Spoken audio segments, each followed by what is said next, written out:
Okay, hey everyone. I want to give you just an analysis of housing prices in the Atlanta market over the past 13 years.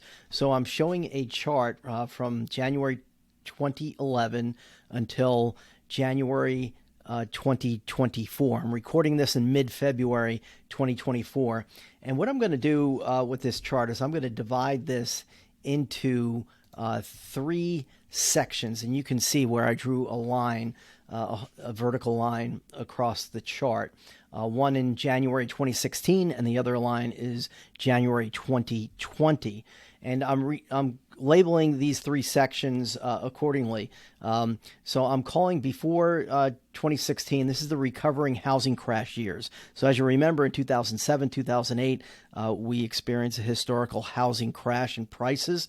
And in 2012, that was the bottom of the market when housing prices reached the bottom and then started recovering from that point upward.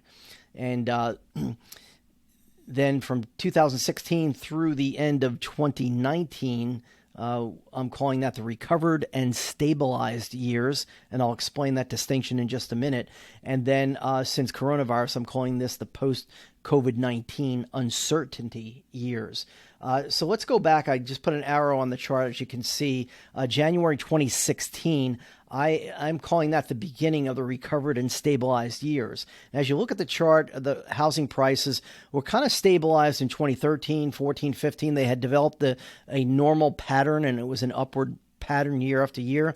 But in 2016, that's when new home construction really started back up in a significant way. So new home builders were in the market, prices were recovering, and we were in a stabilized market beginning in 2016 for sure.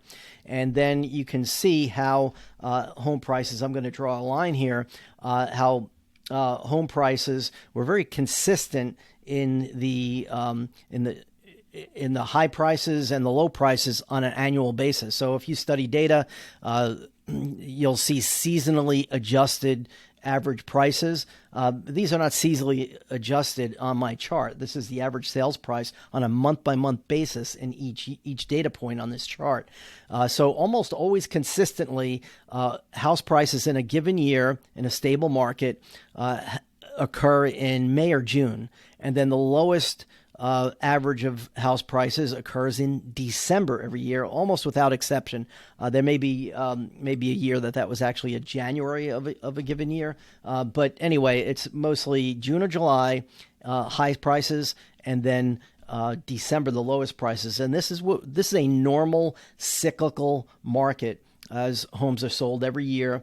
And clearly in 2016, 2017, 2018, 2019, we kept seeing higher highs and higher lows in this cyclical trajectory of housing prices. And then when coronavirus hit, it just disrupted this normal stabilized pattern. And you could see what happened in 2020.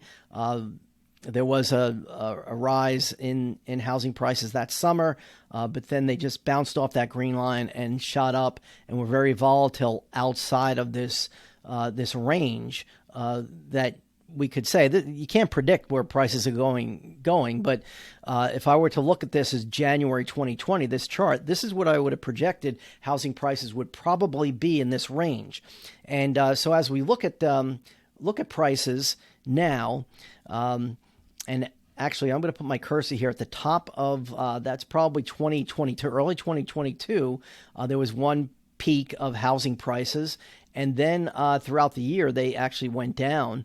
And this is a time where people, headlines that were unrealistic, and people were saying things like, "Oh, the housing market's going to crash. It's crashing. We're waiting for the crash. We'll wait for housing prices to go down before we buy."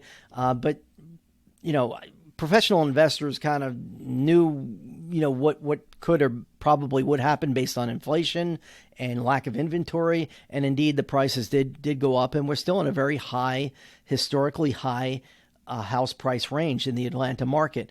And I don't see this slowing down anytime soon. I think we'll be above this green line for quite some time.